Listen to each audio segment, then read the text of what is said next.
नमस्कार, मी भूषण करंदीकर. आपण पाहताय झी 24 तास. रहा एक पाऊल पुढे. सिंहस्थ कुंभ पर्वामध्ये आपलं स्वागत. कुंभमेळ्याच्या पहिल्या पर्वणीच्या अतिरेकी बंदोबस्तावर सर्व स्तरातून टीका झाल्यानंतर पोलीस प्रशासन बॅकफूटवर आलंय. जास्तीत जास्त भाविकांना पर्वणीच्या दिवशी स्नानाचा लाभ घेता यावा यासाठी पोलिसांनी बॅरिकेडिंगमध्ये शिथिलता आणली असून भाविकांच्या वाहतुकीसाठी बस सेवेचं नियोजन सुद्धा करण्यात आलंय. पहिल्या शाही पर्वणीच्या दिवशी 60 ते 70 लाख भाविक नाशिक शहरात दाखल होतील असा अंदाज पोलीस विभागाचा होता. त्यानुसार पोलिसांनी चोख बंदोबस्तही ठेवला होता. मात्र पोलिसांचा अंदाज चुकला. भाविकांची गर्दी कमी झाली आणि बंदोबस्त मात्र तसाच राहिला आणि पहिली पर्वणी अतिरेकी बंदोबस्तामुळे फेल ठरल्याचा ठपका पोलीस विभागावर ठेवण्यात आला. त्यानुसार दुसऱ्या शाही पर्वणीत पोलिसांनी फेरनियोजन केलं असून भाविकांची पर्वणी सुलभ करण्याच्या दृष्टीनं अनेक बदल करण्यात आलेत. यात सर्वाधिक दिलासा मिळालाय तो नाशिककरांना, कारण पहिल्या पर्वणीत लावलेल्या बॅरिकेड्समुळे नाशिककरांना घराबाहेर निघणंही मुश्किल झालं होतं. मात्र आता सरकते बॅरिकेड्स लावल्यामुळे नाशिककरांना शाही स्नानात सहभागी होता येणार आहे. शिवाय पर्वणीच्या काळात शहरातील बाजारपेठाही सुरू ठेवण्याचे आदेश देण्यात आलेत. अंतर्गत पार्किंगमध्येही बदल करण्यात आलेत. त्यामुळे भाविकांची पायपीट टळणार आहे. नाशिक शहरातील भाविकांना शहर बस वाहतुकीचा पर्याय खुला ठेवण्यात आलाय. 13 तारखेला जवळपास 180 बसेस विविध मार्गावरून धावणार आहेत. नाशिक रोड रेल्वे स्थानकावरून येणाऱ्या भाविकांसाठी काठे गल्ली त्रिकोणी गर्दनजवळ पार्किंगची सोय करण्यात आली आहे. तर पुण्याकडून येणारी वाहनं उपनगर डीजीपी नगर मार्गे महामार्ग बस स्थानकावर जातील. मुंबईकडून येणाऱ्या भाविकांसाठी अंतर्गत पार्किंगसाठी महामार्ग बस स्थानक नेमून देण्यात आलाय. इथं आम्ही काढून आणि या ठिकाणी गरजप्रमाणे आम्ही मूव्हेबल बॅरिकेडिंग आम्ही वापरणार, जेणेकरून लोकांना येण्या जाण्याची काय असुविधा होणार नाही. वृद्ध, अपंग, आजारी भाविकांच्या सोयीसाठी पोलीस विभागानंही प्रत्येक अंतर्गत पार्किंग पासून 4 मिनी बस वाहतुकीसाठी ठेवल्यात. पहिल्या पर्वणीच्या मानानं दुसऱ्या पर्वणीत गर्दी वाढणार असून त्यानुसार पोलीस बंदोबस्त ठेवण्यात आलाय. आम्ही नाशिकचे रहिवासी सर्वांना गोदाघाटात, गंगाघाटात स्नान करण्यासाठी काय रस्ता सुचवलेला आहे. या रस्त्याने आपण सर्वांनी गेलं तर मला तरी खात्री आहे 100% सर्व नाशिकरांना स्नान होईल. दुसऱ्या पर्वणीला सामोरं जाताना पोलिसांनी प्लान ए आणि प्लान बी असे 2 प्लान तयार ठेवलेत. सुरुवातीच्या काळात गर्दी कमी असताना प्लान ए नुसार बंदोबस्त राहील, मात्र गर्दी वाढल्यास प्लान बी चा अवलंब केला जाणार आहे. त्यामुळे आता ही पर्वणी कशी पार पडतीये याची उत्सुकता सर्वांना लागलीय. मुकुल कुलकर्णी, झी मीडिया, नाशिक. दुसऱ्या शाही पर्वणीत पोलिसांचा जाच होणार नाही असं लेखी आश्वासन द्यावं, अन्यथा कुशावर्तावर शाही स्नान करणार नाही अशी भूमिका आखाडा परिषदेने घेतली आहे. याबाबत आखाडा परिषदेचे अध्यक्ष नरेंद्र गिरी महाराज यांच्याशी बातचीत केली आमचे प्रतिनिधी योगेश खरे यांनी. त्र्यंबकेश्वरातल्या दुसऱ्या पर्वणीला किमान भाविकांची गर्दी वाढावी यासाठी आखाडा परिषद आक्रमक झाली आणि आखाडा परिषदेने काही निर्णय यासाठी घेतलेत. क्या निर्णय लिए आखाडा परिषद ने इस बार पुलिस के बंदोबस्त के बारे में? कल की बैठक में ये हुआ कि 29 अगस्त को जो स्नान हुआ था बड़ी अव्यवस्था थी. पुलिस द्वारा तमाम हमारे जो भगत जगत थे उनको दुर्व्यवहार किया गया, आने वाले भाई को रोका गया, भक्तों को बहुत दूर रोका गया. इसलिए हम लोगों ने ये निर्णय लिया है कि पुलिस प्रशासन लिखित रूप से हम लोगों को दे कि अब ऐसी दोबारा गलती नहीं होगी. भावी भक्तों को त्र्यंबकेश्वर तक लाने की व्यवस्था की जाएगी और उन्हें कोई तकलीफ नहीं होगी. अब जो शाही स्नान में अव्यवस्था थी उसे सुधारा जाएगा और दोबारा ऐसी गलती नहीं होगी. कुशावर्त का कितना एरिया आपने उनको रिस्ट्रिक्ट किया हुआ? हमने ये कहा कि 50 फीट से पुलिस दूर रहे, क्योंकि ये लोग पुलिस वाले क्या करते हैं कि पूरा घाट वो घेर लेते हैं. तो जब पब्लिक ही नहीं रहेगी अब पुलिस वाले क्या करेंगे हमारा करके. आप दूर रहिए, हमको नहाने दीजिए. अच्छा, शाही जुलूस जो निकलता है रात को उसे भी देखने के लिए पब्लिक आती है. देखिए, हम लोग 12 साल बाद महाराष्ट्र सरकार को, जनता को अखाड़ों का शाही जुलूस देखने को मिलता है. आप उसको वंचित कर रहे हैं. पिछले 2003 पे जब रवि सिंघल जी थे उन्होंने व्यवस्था की थी. बैरिकेड की दोनों तरफ जनता थी और हम लोग जाते थे, हर महादेव लोग बोलते थे. इस बार ये व्यवस्था नहीं दी इन्होंने, पब्लिक को बहुत दूर रख दिया. तो साधु संत समाज तो आता किस लिए है? अब आपने दूर रखा है, ये गलती की थी. तो हमने कहा आप लिखित दीजिए कि दोबारा ऐसी गलती नहीं होगी, नहीं तो हम लोग 12 तारीख के बाद 13 को चले जाएंगे यहाँ से. पूरा 10 अखाड़े यहाँ खाली कर देंगे. ये पोलीस प्रशासनानं लिखित स्वरूपामध्ये आखाडा परिषदेला आता लिहून देण्याची गरज आहे, अन्यथा दुसऱ्या शाही स्नानावर बहिष्कार टाकला जाईल असा इशारा आखाडा परिषदेने दिला. व्हिडिओ जर्नलिस्ट सोनू भिडेसह योगेश खरे, झी मीडिया, नाशिक. मुंबईहून सिंहस्थ कुंभमेळ्यासाठी येणाऱ्या भाविकांना कसारा ते नाशिक प्रवासादरम्यान टॅक्सी चालकांकडून लुबाडण्याचे प्रकार घडत आहेत. एरवी 70 ते 80 रुपये भाडं आकारणारे टॅक्सी चालक परभणीच्या काळात भाविकांकडून अव्वाच्या सव्वा भाडं आकारू लागलेत. शिवाय भाविकांना दमदाटी करण्याचेही प्रकार घडल्यानं भाविकांमध्ये नाराजी आहे. सिंहस्थ कुंभमेळ्यानिमित्त मुंबईहून नाशिकला येणाऱ्या भाविकांची संख्याही मोठी आहे. कसारा स्टेशनपासून टॅक्सीनं हे भाविक नाशिकमध्ये दाखल होतात. मात्र या प्रवासादरम्यान टॅक्सी चालकांकडून मोठ्या प्रमाणावर लूट होत असल्याची तक्रार भाविकांनी केली आहे. एरवी 70 ते 80 रुपये इतकं भाडं आकारणारे टॅक्सी चालक परभणीच्या काळात मात्र अव्वाच्या सव्वा भाडं आकारत असल्याची तक्रार भाविकांनी केली आहे. शिवाय काही मुजोर टॅक्सी चालकांकडून भाविकांना दमदाटी केल्याचेही प्रकार या ठिकाणी घडले आहेत. त्यामुळे हा प्रवास भाविकांसाठी मात्र नक्कीच त्रासदायक ठरू लागलाय. येताना जो 100चा दर आहे आमचा हा फिक्स आहे आणि इतके कोंबले होते गाडीत की श्वास घ्यायला जागा नाही, हलायला जागा नाही. म्हणजे 13 सीट्स आणि 3 लहान मुलं, 13 मोठी माणसं आणि 3 लहान मुलं एवढे कोंबले होते गाडीत. पण आता नाईलाज होता. मी वापस येताना जेव्हा उतरलो तेव्हा मग त्यांची एक कशी हे होती की नाही तुम्हाला तर 100च द्यावे लागतील, तुम्ही 160 मध्ये जाऊ शकता. म्हणजे एक दादागिरीचं जे एक फिलिंग असतं ना, ते थोडंसं आम्हाला असं त्यांचं जाणवलं की त्यांची ती थोडीशी मनमानी आहे. नाशिक, कसारा आणि शेजारील गावातील अनेक तरुण टॅक्सीच्या माध्यमातून आपल्या कुटुंबाचा उदरनिर्वाह चालवतात. त्यामुळे त्यांच्याकडून भाविकांची अशी फसवणूक होणं शक्यच नसल्याचं टॅक्सी चालक मालक संघटनेनं स्पष्ट केलंय. या टॅक्सीत ज्या चालतात त्या येथील स्थानिक लोक चालवतात, खूप कमी रेटमध्ये चालवतात. आपण स्वतः अनुभव घ्या, त्यातून आपल्याला लक्षात येईल की एसटी पेक्षा चांगल्या प्रकारची सुविधा आणि कारण डेली 24 आवर्स चालणाऱ्या टॅक्सीज आहेत. टॅक्सी चालक मालक संघटनांनी जरी या प्रकरणी हात वर केले असले तरी प्रमाणापेक्षा जास्त सीट भरणं आणि विनापरवाना टॅक्सी चालवणं असले प्रकार या मार्गावर सर्रास सुरू आहेत. शिवाय आरटीओ ही याकडे सोयीस्करपणे कानाडोळा करत असल्यानं प्रवासी आणि भाविकांमध्ये नाराजी आहे. पहिल्या पर्वणीत या मार्गावर मोठी गैरसोय झाली होती.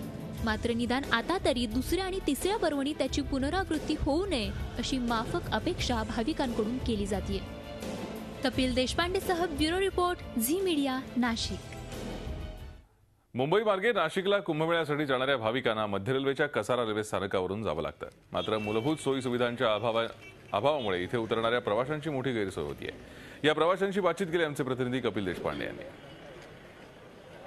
आपल्याबरोबर तेच अपडाऊन करणारे की भाविक आहे जे कुंभमेळ्यासाठी खास नाशिकमध्ये आले होते, परंतु त्यांना अनेक समस्यांना सामोरं जावं लागलं आहे. मला सांगा, एकूण तुमची समस्या काय? कसारा स्टेशनकडून प्रशासनावर तुमची नाराजगी काय? बस सेवा केली पाहिजे होती ना.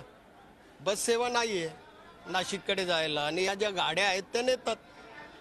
त्यांना दोष देऊन काही फायदा नाही ना, कारण ते त्यांच्या हिशोबाने जाणार ना त्या गाड्या. मेन म्हणजे गाड्यांची फ्रिक्वेन्सीचा खूप प्रॉब्लेम आहे. गाडी एक आणि दीड तासाची फ्रिक्वेन्सी आहे. एक गाडी 5:05ची गाडी होती, आता 6:18ची गाडी आहे, त्यानंतर 8:20ची गाडी आहे. म्हणजे असं दीड तासाचा गॅप खूप मोठा झाला. आणि विशेष म्हणजे कुंभमेळ्यासाठी आता काहीतरी असायला पाहिजे, एक्स्ट्रा ट्रेन्स ॲटलिस्ट कल्याणपर्यंत तरी सोडल्या असत्या. अदरवाईज पाहिजेच एक्स्ट्रा ट्रेन्स, पण इवन कुंभमेळ्यासाठी जर का कल्याणपर्यंत सोडलं असतं तर बरं झालं असतं. मैं अभी जस्ट चेक किया, मैं यहाँ पे फर्स्ट टाइम देखा, टॉयलेट गया था, इतनी मतलब उसमें ना गेट है, टॉयलेट में देखा गेट भी नहीं है, पानी नहीं है, एक नल है और नल भी खुला हुआ है. यहाँ पे पानी पीने के लिए इसको पानी भी नहीं है. यहाँ से जंक्शन है, यहाँ से अगर गाड़ी निकलेगी तो यहाँ पे सिक्योरिटी रहना चाहिए ना. ये बोलते हैं यहाँ से मतलब उल्टा आसनगांव से कहाँ जाते हैं कल्याण, क्योंकि उनको डर है कि यहाँ फैमिली को लेकर आएगा, चोरी होगा, क्या होगा, कोई जिम्मेदारी लेना, क्योंकि एक भी आरपीएफ नहीं है यहाँ पे. कुछ हो जाएगा तो कौन उसका जिम्मेदारी लेगा? जो जितने एमपी थे सब झूठ बोल के वादा करते हैं. अभी कुंभ मेला खत्म होने का टाइम आ गया, अभी 11 महीना बाकी, खाली गाड़ी कोई चोरी हुई नहीं. और पहले बोले थे कि यहाँ से लोकल चालू करेंगे, लोकल भी चाबी चालू नहीं हुई. तर आपण बघितलं की जेवढे भाविक मुंबईहून नाशिककडे येतात त्यांना खूप मोठ्या प्रमाणावर त्रास सहन करावा लागतोय. व्हिडिओ जर्नलिस्ट विद्याधरसह कपिल देशपांडे, झी मीडिया, कसारा, नाशिक. वेळ झाली का ब्रेकची. आपण कुठे जाऊ नका, पाहत राहा झी 24 तास. रहा एक पाऊल पुढे.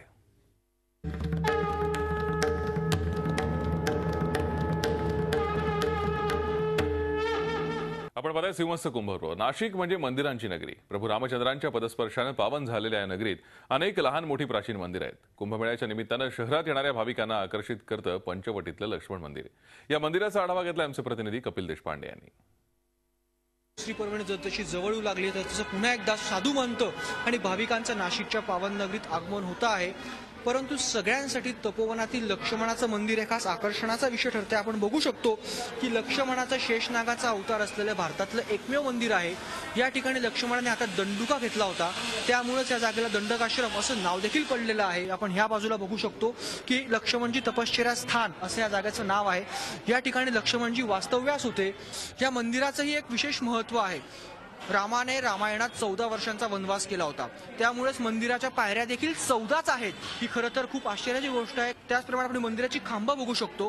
दर 12 वर्षांनी कुंभमेळा येतो, त्यामुळेच या मंदिराला देखील 12च खांबे केलेले आहेत. 12 खांबांवरती हे मंदिर उभं केलेलं आहे. आणि त्याचबरोबर एक विशेष गोष्ट इथे अशी नमूद करावीशी वाटते की शूर्पणखेचं नाक देखील लक्ष्मणाने ह्याच ठिकाणी कापलेलं आहे. आपण इकडे बघू शकतो की शूर्पणखेचं नाक ज्या ठिकाणी कापलेलं तीच ही जागा आहे. कुठल्या जागेवर लक्ष्मणाने शूर्पणखेचं नाक कापलं होतं याची उत्सुकता भाविकांना असल्यामुळे भाविक हे बघण्यासाठी गर्दी करताय. त्यामुळे कुंभमेळ्याचा पिरियड आहे, दुसरी पर्वणी जवळ येते आहे, त्यामुळे भाविकांची संख्या जसजशी वाढते तसतशा मंदिरात देखील हे मंदिर बघण्यासाठी भाविकांची संख्या वाढते आहे. आणि नेमकं नाशिकमधील रामायणाचा इतिहास काय आहे हे जाणून घेण्याची उत्सुकता भाविकांना लागून राहिलेली असल्यामुळेच भाविक या मंदिरामध्ये येत आहे, या मंदिरामध्ये गर्दी करता आहे आणि लक्ष्मणाचं दर्शन घेत आहे. Video journalist Vidyadhar Kapil Deshpande, Zee media, Nashik. भाविकांना जसं लक्ष्मण मंदिराचं आकर्षण तसंच पंचवटीतील लक्ष्मण रेखा मंदिरही. नेमकं काय दडले या लक्ष्मण रेखा मंदिरात याचा आढावा घेतलाय आमचे प्रतिनिधी कपिल देशपांडे यांनी. सगळ्यांसाठी आकर्षणाचा विषय ठरते ते लक्ष्मण रेषा मंदिर. आपण बघू शकतो की हीच ती लक्ष्मण रेषा आहे जी सीतामय्यासाठी लक्ष्मणाने आखली होती.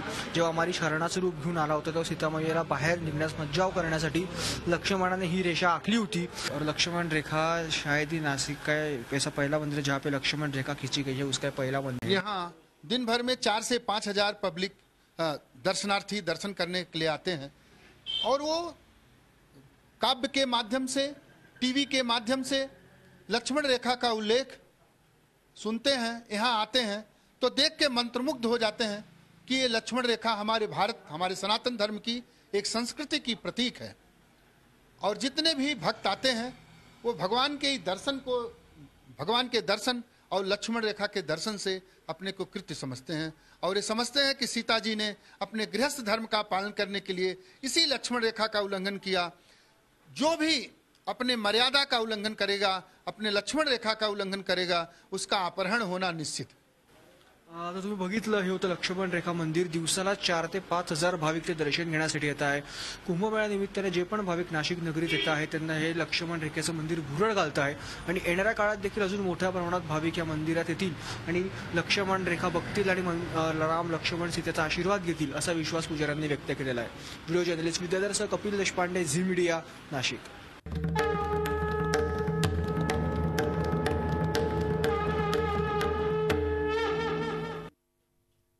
आपण पाहताय सिंहस्थ कुंभ पर्व. त्र्यंबकेश्वरमधील भाविकांसाठी कुशावर्त सध्या आकर्षणाचा विषय ठरतोय. प्रशासनानं शाही स्नानासाठी कुशावर्ताची साफसफाई केली आहे. मात्र त्यामुळे 8 तीर्थांपैकी एक असलेला इंद्रकुंड डावलला गेलाय. या इंद्रकुंडाचा आढावा घेतलाय आमचे प्रतिनिधी कपिल देशपांडे यांनी. त्र्यंबकेश्वर येथील अष्टतीर्थांपैकी एक असलेल्या इंद्रतीर्थ अर्थात इंद्रकुंड इथे आपण आज आहोत. इंद्रकुंडाकडे जर आपण बघितलं, इंद्रकुंडाची जर आपण परिस्थिती बघितली, तिथे संपूर्णपणे अस्वच्छता आपल्याला दिसते आहे. पूर्णपणे इंद्रकुंडामध्ये घाणीचं साम्राज्य आपल्याला दिसतं आहे. त्यामुळे खरोखरच असा प्रश्न पडलेला आहे की कुंभमेळ्याच्या निमित्ताने प्रशासनाने संपूर्णपणे लक्ष कुशावर्तावर केंद्रित केल्यामुळे इंद्रकुंडाकडे दुर्लक्ष केलं आहे का? कारण कुशावर्ताची साफसफाई झालेली असून भाविक कुशावर्तावरच शाही स्नानाचा आनंद घेताना आपल्याला दिसत आहे. मात्र इंद्रकुंडाकडे प्रशासनाबरोबरच भाविकांनी दुर्लक्ष केल्यामुळे इंद्रकुंडाची ही दुरावस्था झालेली आहे. त्यामुळे नेमकं इंद्रकुंडाच्या दुरावस्थेस जबाबदार कोण आहे असा प्रश्न सगळ्यांनाच पडलेला आहे. भाविक जबाबदार आहेत की प्रशासन जबाबदार आहे? त्यामुळे इंद्रकुंडाकडे पण येणाऱ्या 2 शाही स्नानांमध्ये प्रशासनाचं लक्ष जाईल आणि प्रशासन इंद्रकुंड स्वच्छ करण्यावर भर देईल असा विश्वास करायला हरकत नाही. व्हिडिओ जर्नलिस्ट आशिष मंडलसह कपिल देशपांडे, झी मीडिया, त्र्यंबकेश्वर.